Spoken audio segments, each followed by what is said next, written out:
Hi, it's Connecticut personal injury attorney Ryan McKeen here.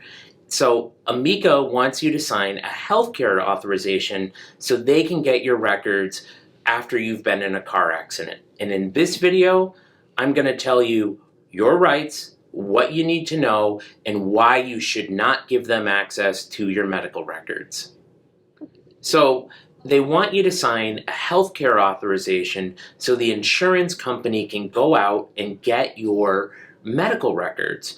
And to me, this is a big no, because what you do with that authorization is generally they are blank authorizations, and you let them go on a fishing expedition through your medical records. And in people's medical records, there's all sorts of personal, unrelated information from various treaters or providers, and insurance companies have access to databases where they can go back and see where it is that you have treated in the past, and it may be unrelated. There may be embarrassing things out there that they have no right to know about you, or just things that you don't want them knowing.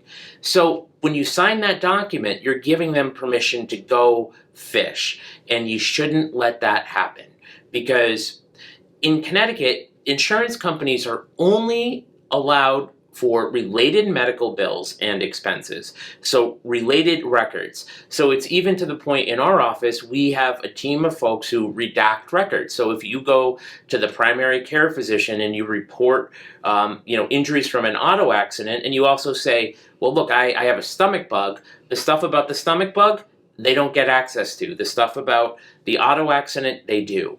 And the only caveat to that is they have access to up to 10 years prior if you've suffered a similar injury. So say, 8 years ago you had treated for your knee, and in your accident you were complaining of a knee injury, well, then the insurance company would be entitled to those records, but they're not entitled to like 10 years of your records.